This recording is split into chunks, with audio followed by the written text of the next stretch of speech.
Okay.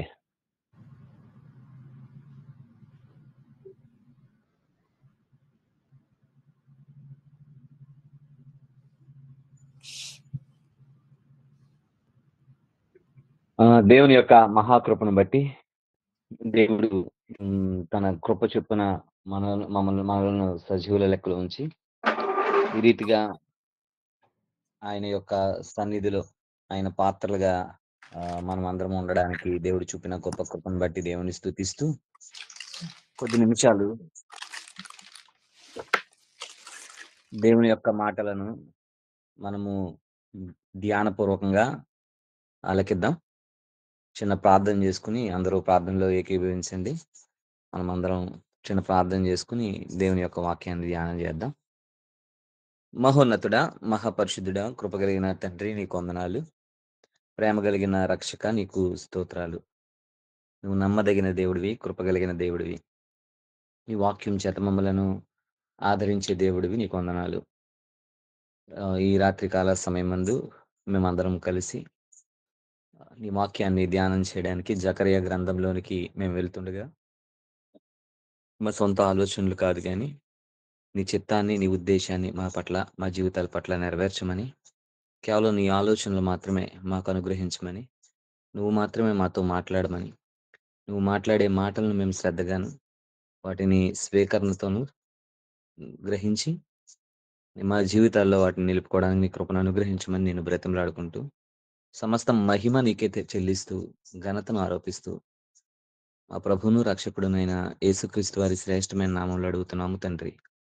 ఆమేన్. దేవుని యొక్క మహాకృపను బట్టి గత గత కొన్ని రోజులుగా జకరియా గ్రంథ ధ్యానాలను మనం చేస్తా వస్తున్నాము. అయితే ఇప్పుడు మనము 6వ దర్శనంలోనికొచ్చాం. 5 దర్శనాలను మనము చూసాము.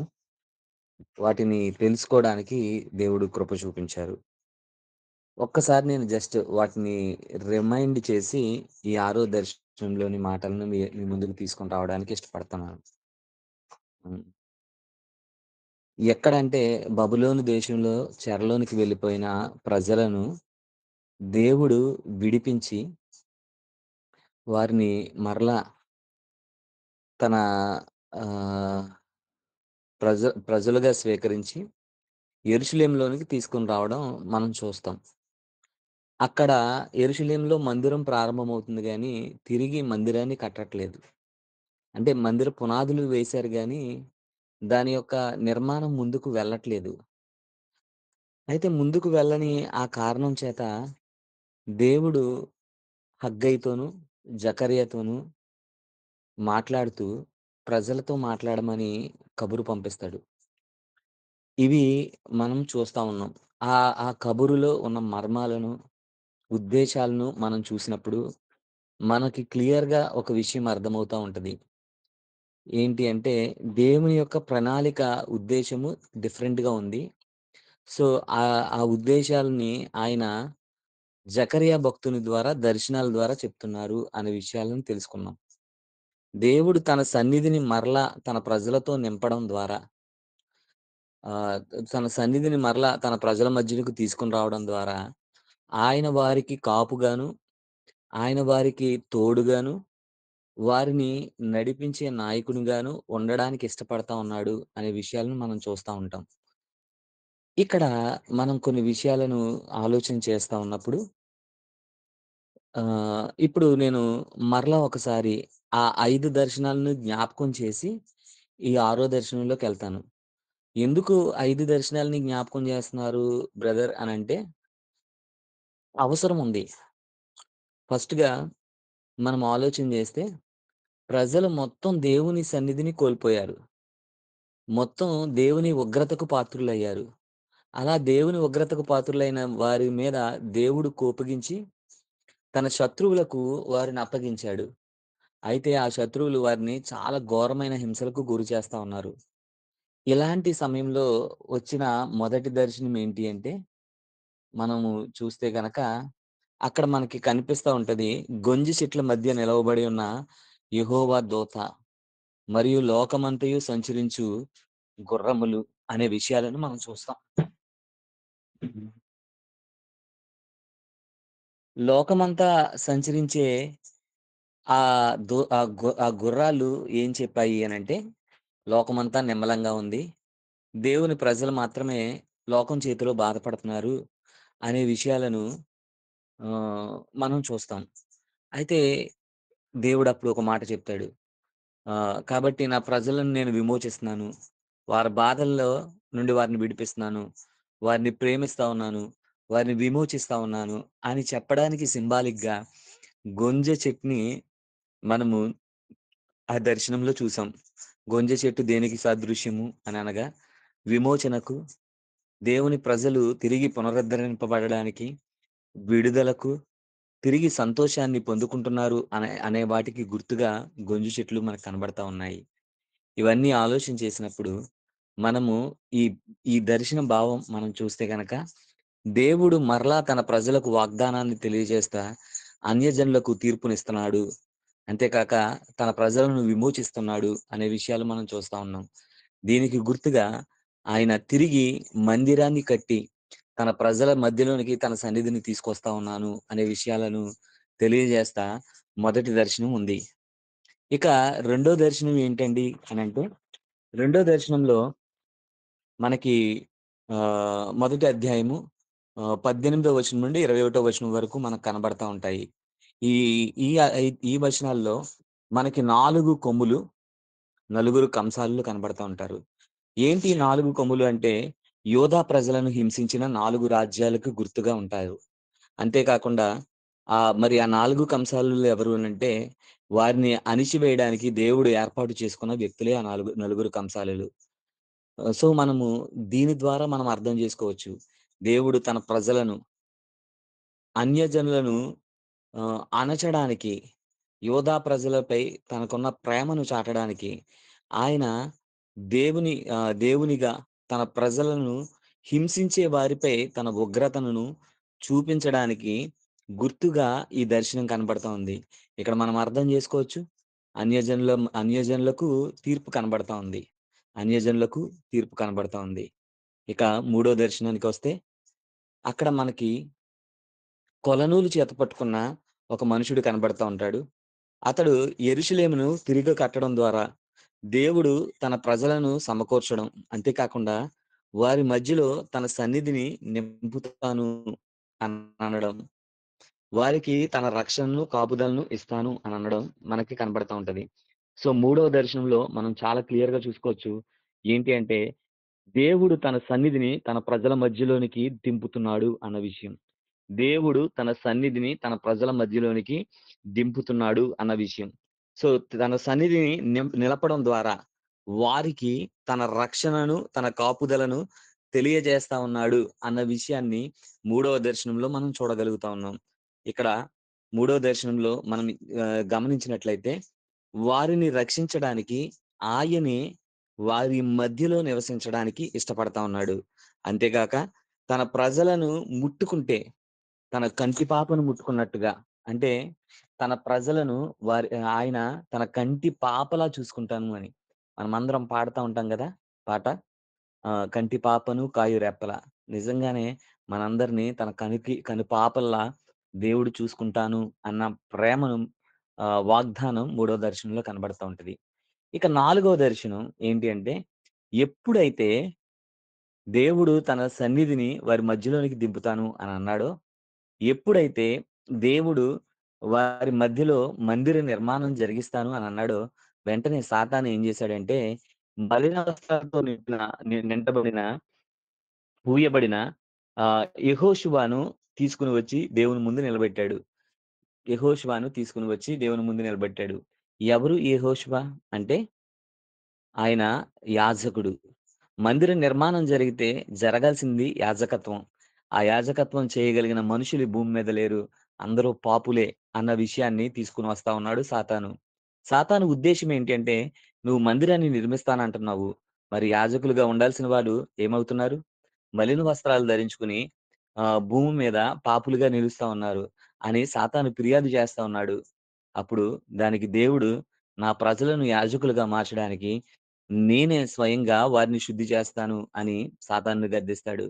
సాతానుని గద్దించడం మాత్రమే కాదు, మైలు పడిన వస్త్రాలు ధరించిన, మైలుతో కూడిన జీవితాలు కలిగి ఉన్న, మలినమైన కార్యాలు చేసిన మనుషుల కోసం విమోచన దినాన్ని నేనిస్తా ఉన్నాను. అందుకే యామ్ కిప్పూర్. ఆహ్, విమోచన దినం.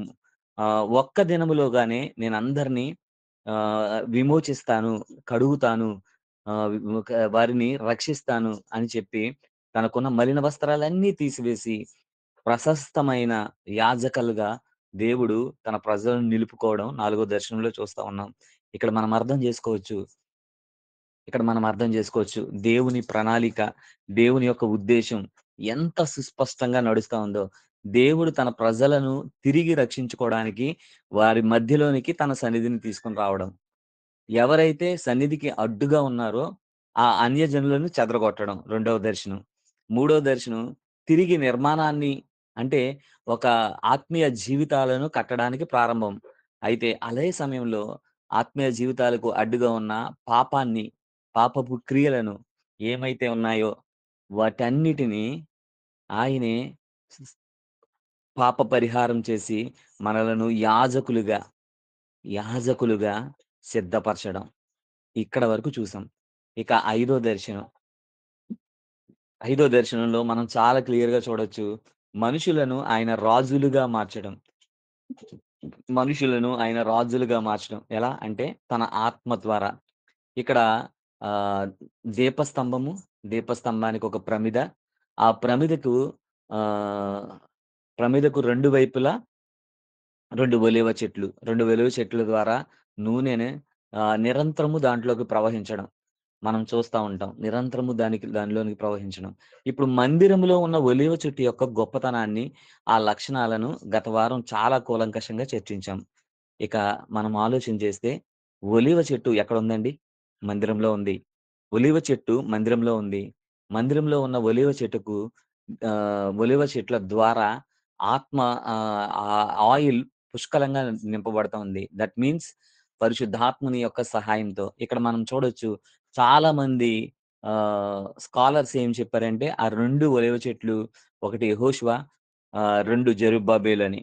కొంతమంది ఏం చెప్పారు అనంటే, ఒకటి హగ్గయి, మరొకరు జకర్యా అని.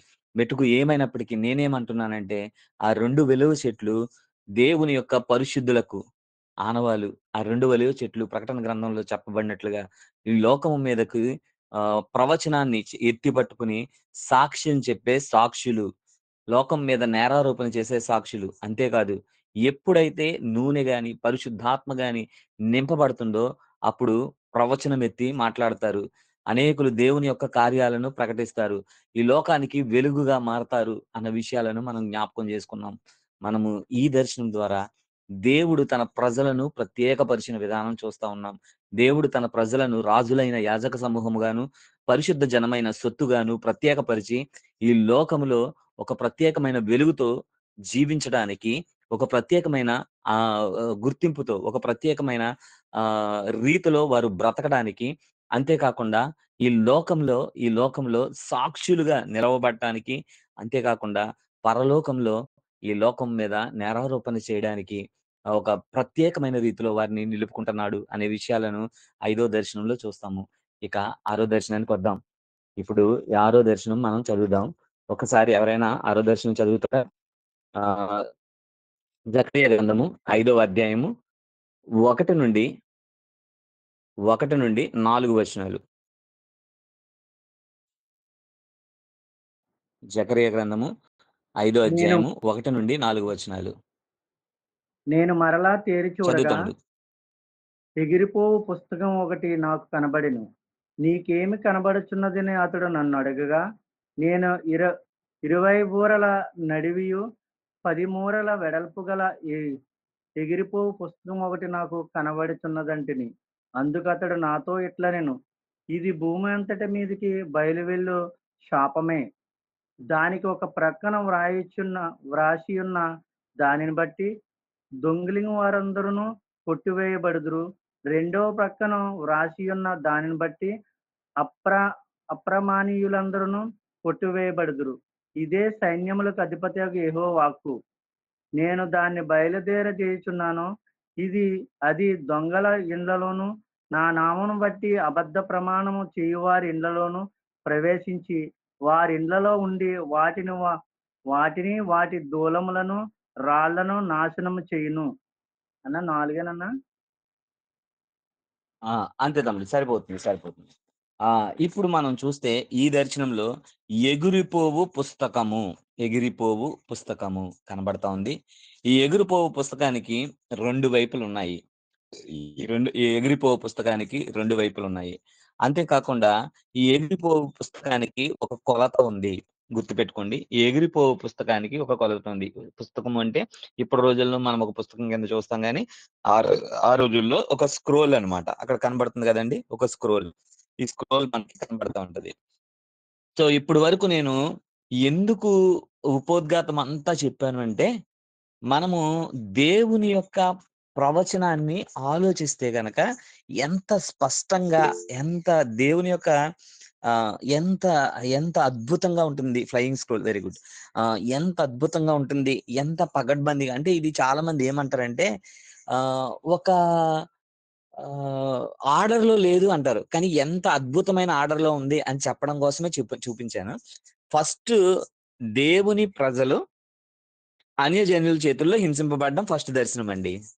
రెండో దర్శనంలో దేవుని ప్రజలను విడిపించి అన్యజనులను దేవుడేం జేశాడు? అన్యజనులను ఆహ్, తీర్పుకు అప్పగించాడు. అక్కడితోటి సగం పనయింది. తర్వాత ఏం జేశాడు? మందిర నిర్మాణం చేపట్టాడు.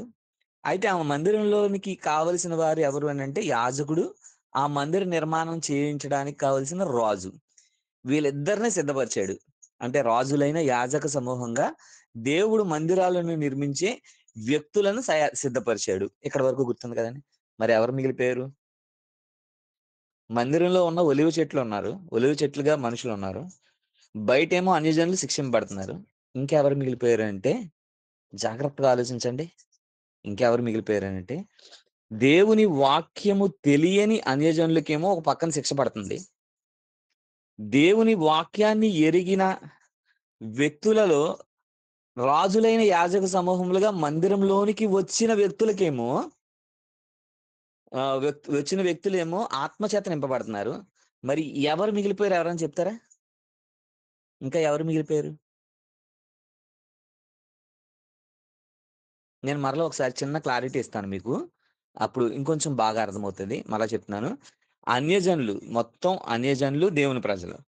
అలా ఉన్న వారిలో అన్యజనులను దేవుడు వేరుపరిచి వాళ్ళకి శిక్షను ఖరారు చేసాడు. ఓకేనండి. ఇప్పుడు దేవుని వాక్యం తెలిసిన ప్రజల్లో దేవుని వాక్యము చేత తెలిసి ఆత్మచేత నింపబడి మందిరంలోనికొచ్చి ఆత్మచేత నింపబడి పరిశుద్ధాత్మ చేత నింపబడి రాజులైన యాజక సమూహములుగా మారిన వాళ్ళు ఒకరున్నారు. మరి మిగతా ఎవరున్నారు అనంటే దేవుని వాక్యము తెలిసి కూడా జాగ్రత్తగా ఉంటున్నారా? దేవుని వాక్యము తెలిసి కూడా వాటిని పూర్తిగా క్షుణ్ణంగా తెలుసుకొని దాని యొక్క పరిధిలోనికి వచ్చి కూడా దానిని అంగీకరించని వ్యక్తులున్నారు చూసారా? వారి కొరకు ఏర్పాటు చేయబడిన ప్రవచనం ఇది. గమనిస్తే. ఎలా అంటే ఇప్పుడు ఎగిరిపోవు పుస్తకం దేనికి గుర్తంటే పుస్తకము అని అనగానే మనము యెహెజ్కేలు గ్రంథం 3 అధ్యాయం 2, 3 వచనాల్లో మనం చూస్తే అక్కడ ఒక పుస్తకం ఉంటుంది. అది దేవుని యొక్క వాక్యం. యెహెజ్కేలు గ్రంథం 3 అధ్యాయము 2, 3 వచనాలు. చదువుతున్నాను జాగ్రత్తగా వినండి. నేను నోరు తెరవగా మరియు నేను 1వ వచనం నుండి చదువుతున్నాను. నరపుత్రుడా నీకు కనబడిన దాన్ని భక్షించుము. ఈ గ్రంథమును భక్షించి ఇశ్రాయేలీయుల యొద్దకు పోయి వారికి ప్రకటన చేయుము. నేను నోరు తెరవగా ఆయన ఆ గ్రంథము నాకు తినిపించి, నరపుత్రుడా నేనిచ్చుచున్న ఈ గ్రంథం ఆహారముగా తీసుకుని దానితో నీ కడుపు నింపుకొనుము. నాతో సెలవీయగా నేను దానిని భక్షించితిని. అది నా నోటికి తేనె వలె మధురముగా ఉండెను. ఇది దేవుని యొక్క వాక్యం. దేవుని యొక్క వాక్యం. దేవుని యొక్క ధర్మశాస్త్రం. ఈ దేవుని యొక్క వాక్యం, దేవుని యొక్క ధర్మశాస్త్రము ఇప్పుడు ఏమవుతుందంటే ఎగురుతా ఉంది. ఎగిరిపోతా ఉంది. ఎందుకు ఎగిరిపోతా ఉంది అనే విషయాన్ని నేను జ్ఞాపకం చేస్తా ఉన్నానంటే, ఇప్పుడు అందరికీ అందుబాటులో వచ్చింది. దాని యొక్క వేగం పెరిగింది. దాని యొక్క పరిధి పెరిగింది. ఇప్పుడు అందరికీ అందుబాటులో వచ్చింది దేవుని యొక్క వాక్యం. ఈ వాక్యంలో ఏం చెప్తోంది అంటే, వాక్యము ఏం చేస్తా ఉందంటే, దీని యొక్క పరిధి మనం చూద్దాం ఒకసారి. ఇది దీని యొక్క డైమెన్షన్స్ ఒకసారి చూస్తే, దాని యొక్క డైమెన్షన్స్ చదవండి ఎవరైనా. 20 మూరల నిడివి, 10 మూరల వెడల్పు. 20 మూరల నిడివి అంటే పొడుగు, 10 మూరల వెడల్పు. ఇది సేమ్ డైమెన్షన్స్ ఎక్కడున్నాయంటే, మొదటి రాజుల గ్రంథం 6 అధ్యాయం 3 వచనం. ఎవరైనా చదువుతారా? మొదటి రాజుల గ్రంథం 6 అధ్యాయం 3 వచనం.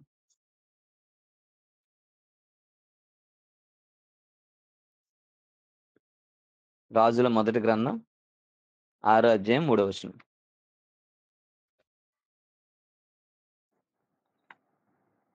పరిశుద్ధ స్థలము ఎదుటనున్న హ్మ్. ముఖమండపం మందిరము యొక్క వెడల్పును బట్టి 20 హ్మ్. మూరల పొడవు, మందిరము ముందర అది 10 మూరల వెడల్పు.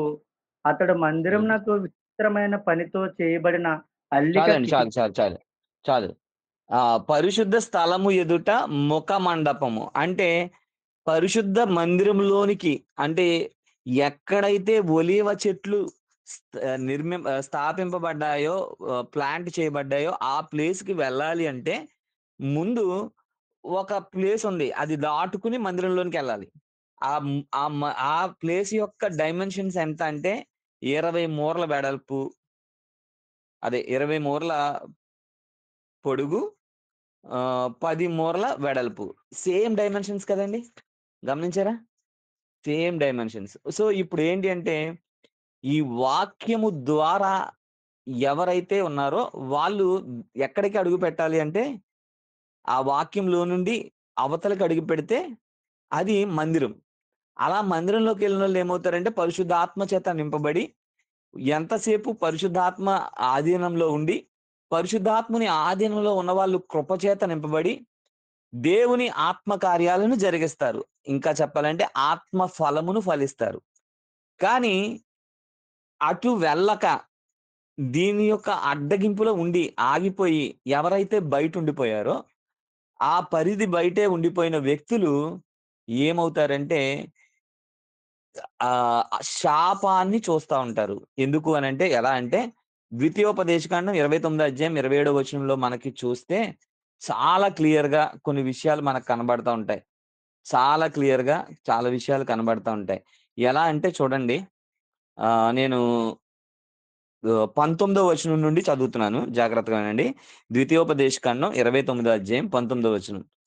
అట్టి పనులు చేయువాడు ఈ శాపవాక్యములను వినినప్పుడు మద్యము చేత దప్పి తీర్చుకొనవలెనని, నేను నా హృదయ కాఠిన్యమునను నడిచినను నాకు క్షేమమే కలుగును అని, నేను ఆశీర్వాదము నొందెదను అని అనుకుని, అయితే యెహోవా వానిని క్షమింపనొల్లడు. అట్టివాడు మీలో నుండిన ఎడల నిశ్చయముగా యెహోవా కోపము ఓరిమియు ఆ మనుషుల మీద పొగరాజును. ఈ గ్రంథంలో రాయబడిన శాపములన్నీయు వాడికి తగులును. యెహోవా అతని పేరు ఆకాశం క్రింద నుండి తుడిచి వేయబడును. ఈ ధర్మశాస్త్ర గ్రంథంలో రాయబడిన నిబంధన శాపములన్నిటిని వానికి కీడు కలుగు చేయుటకై యెహోవా ఇశ్రాయేలు గోత్రంలో నుండి వానిని కొట్టివేయును. 27వ వచనం. గనుక ఈ గ్రంథంలో వ్రాయబడిన శాపములన్నిటిని ఈ దేశం మీదకి తెప్పించుటకు దాని మీద యెహోవా కోపము రగులుకొనును. ఎప్పుడైతే ఆ మందిరంలోనికి వెళ్లి ఆత్మ చేత నింపబడకపోతే, ఆత్మానుసారమైన క్రియలు చేయకపోతే, ఎవరైతే శరీరానుసారమైన క్రియలలో ఆగిపోతారో, మందిరము వెలుపటే నిలిచిపోతారో, వారికి దేవుడిస్తా ఉన్న వార్నింగ్ ఏంట్రా అంటే శాపం. శాపం. జాగ్రత్తగా వినండి. వాక్యం అందరికి అందుబాటులో వచ్చింది. అది ఎగిరిపోతున్న స్పీడ్‌గా, చాలా స్పీడ్‌గా అందరికి తెలుస్తా ఉంది. సో, ఎప్పుడైతే వాక్యాన్ని తెలుసుకున్నామో, అప్పుడు మనము ఎక్కడికొస్తున్నామంటే మందిరపు ద్వారం దగ్గరికొస్తున్నాం. సో, మందిరం ద్వారం దగ్గరికొచ్చిన వాడు ఏం చేస్తున్నాడంటే, ఒక అడుగు అటే పనెయ్యాలి, ఒక అడుగు ఇటే పనెయ్యాలి. ఎవరైతే ఒక అడుగు ఆ లోపలికి వేసి మందిరంలోనికొస్తారో, మందిర సంబంధమైన క్రియల్లోనికొస్తారో, వాక్యానుసారంగా అడుగులు వేసి తమ జీవితాలను దేవుని మందిరంగా మార్చుకుంటారో, క్రీస్తు నివసించు స్థలంగా మార్చుకుంటారో నా ప్రియ సహోదరులా జాగ్రత్తగా వినండి. మందిరంలోనికి వెళ్ళడం అంటే కాదు. నేను చాలా సందర్భాల్లో ఒక మాట అంటుంటాను. ఎలా అంటే బ్ దే క దావీదు భక్తుడు ఒక మాట అంటుంటాడు. నేను చిరకాలము యెహోవా మందిరములో నివాసం చేసేదను అంటాడు. నేనేమంటానంటే దాన్ని ఇంకొంచెం బాగా ఇంకొంచెం డెవలప్డ్‌గా ఉంటే బావుంటది. ఇంకొక అడ్వాన్స్‌డ్‌గా చిరకాలము నేను యెహోవా మందిరముగా ఉండెదను అంటే బావుంటదని అంటాను. నిజంగా చాలా సందర్భాల్లో మనల్ని దేవుడు కోరుకుంటా ఉన్న మాట ఏంటి అనంటే, మీరు నా మందిరమై ఉన్నారని మీరెరుగరా? నిజమే. క్రీస్తు ఆలయమై మనమున్నాము. మనము ఒక్క అడుగు లోపలికేస్తే ఆలయంలో ఉంటాం కాదు, ఆలయంగా ఉంటాం. కానీ ఆ వాక్యాన్ని విసర్జించితే గనక, బయటకొస్తే గనక మనకి మిగిలేదేంట్రా అంటే శాపము. శాపము. ఈ మాటలు గుర్తుపెట్టుకోండి. ఇక్కడ ఒక 2 వర్గాల వ్యక్తులు మనకు కనబడతా ఉన్నారండి. ఎవరు వాళ్ళు అనంటే ఇది భూమి యందంతటా బయలు వెళ్ళు శాపమే. దానికి ఒక పక్కన రాసి ఉన్న దానిని బట్టి దొంగిలు వారందరును కొట్టివేయబడుదురు.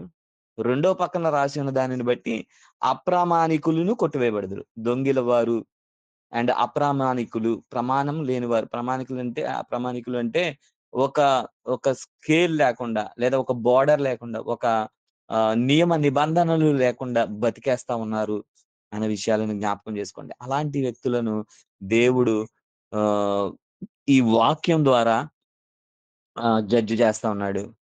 గుర్తించండి. ఇక్కడ దొంగల ఇండ్లలోను, అబద్ధ ప్రమాణాలు చేసేవారి ఇండ్లలోను దేవుని యొక్క వాక్యం వెళ్తా ఉంది. ఇప్పుడు వాక్యం అందరికి అందుబాటులో వచ్చింది. వాక్యం ప్రతి ఒక్కరిని పరిశీలన చేస్తా ఉంది. వాక్యం ప్రతి ఒక్కరిని జడ్జ్ చేస్తా ఉంది. అది స్కేల్‌గా మారింది. ఆ వాక్యం యొక్క స్కేల్ ద్వారా, మెజర్ ద్వారా మనము మెజర్ చేయబడినప్పుడు, తూకం వేయబడినప్పుడు మనం తేలిపోతే మెనే మెనే టెకెల్ ఉఫాసిన్. తెలుసు కదండీ! నీవు తూకంలో పెట్టి చూసినప్పుడు తేలిపోయావు అంటాడు. సో, నువ్వు వాక్యాన్ని బెట్టుకొని నీ జీవితాన్ని ఆహ్, తూకం వేసినప్పుడు ఎలా ఉన్నావు? ఇక్కడ మనం 2 విషయాలు గమనించాలి. ఒకటి ఆ 2 ఎవరు అంటే, ఒకటి దేవుని యొక్క ధర్మశాస్త్రాన్ని 10 ఆజ్ఞలతో పోలుస్తారండి. ఈ 10 ఆజ్ఞల్లో మనం చూస్తే గనక మనుషుల్ని 2 రకాలుగా విభజించొచ్చు. అదే 2 ఆజ్ఞలుగా 2 10 ఆజ్ఞల్ని రెండిట్లుగా విభజిస్తా ఉంటారు. ఎలా అంటే ఒకటి దేవునికి సంబంధించింది, దేవునితో సహవాసానికి సంబంధించింది. 2, 2 మనుషులు మనుషులతో సహవాసానికి సంబంధించింది. మొదటి 4 ఆజ్ఞలు మనం చూస్తే దేవునికి సంబంధించినవి. దేవుడైన యెహోవా నేనే, నేను తప్ప వేరొక దేవుడు నీకుండకూడదు. పైన ఆకాశం ఉందే గాని అంటే దేవునితో మనకున్న ప్రమాణికం. దేవునితో మనకున్న ప్రమాణాలు.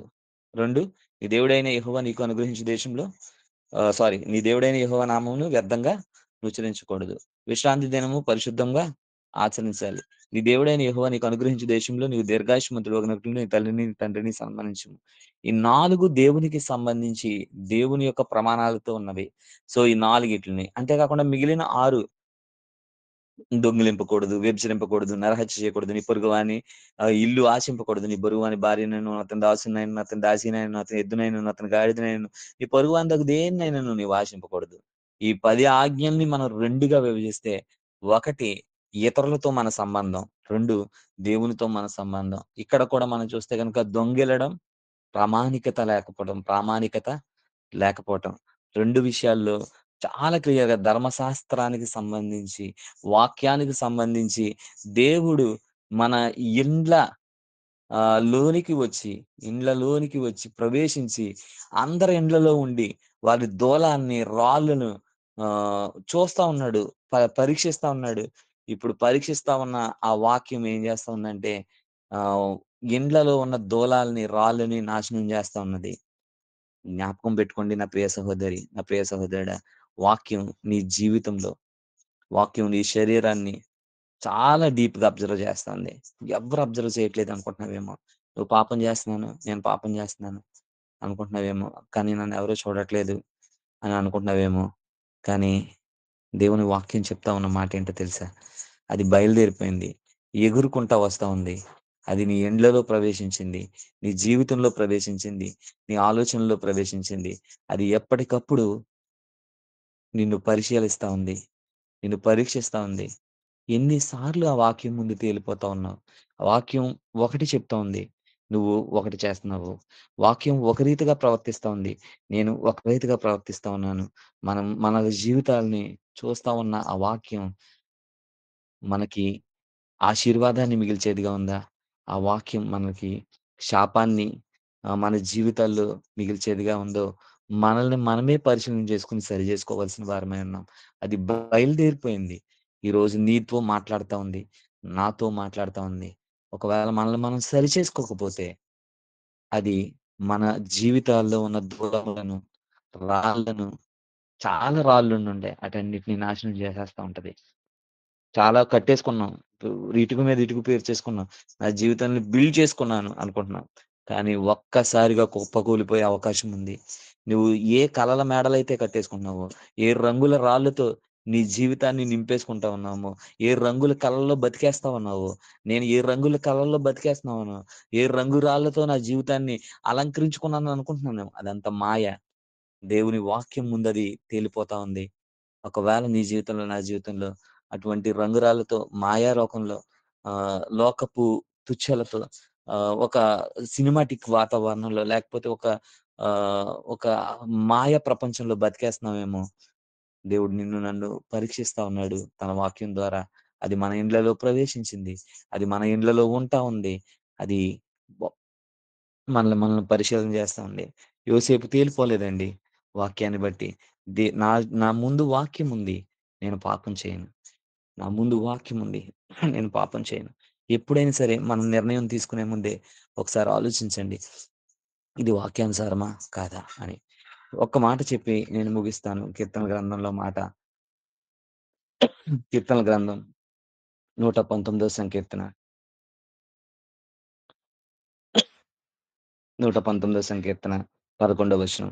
నేను నీ ఎదుట పాపము చేయకుండునట్లు నా హృదయంలో నీ వాక్యమును ఉంచుకుని ఉన్నాను.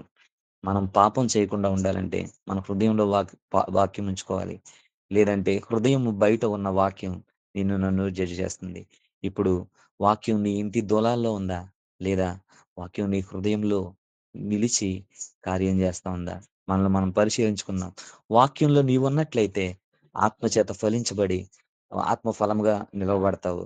వాక్యము నీ బయట ఉన్నట్లయితే నీవు మందిరం బయటుండి శాపాన్ని చూస్తావు. ఏది ఈరోజు నీ ముందున్న మార్గం? నీ ముందే ఉన్నాయి. 2 నీ ముందే ఉన్నాయి. ఏది చేసుకుంటావు? ఏది చేసుకుంటావు? వాక్యాన్ని నీ హృదయంలోకి తీసుకుంటావా? లేదా వాక్యం నీ ముందే ఉంచుకుని దాన్ని దాటుకొని వెళ్ళిపోతావా? నేను మనల్ని మనం పరిశీలించుకుందాం. మన జీవితాల్లో వాక్యము నిలబడినట్లు, వాక్యానుసారమైన జీవితాన్ని మనం జీవించినట్లు దేవుడు తన కృపను అనుగ్రహించును గాక. ఆమేన్. Praise the lord.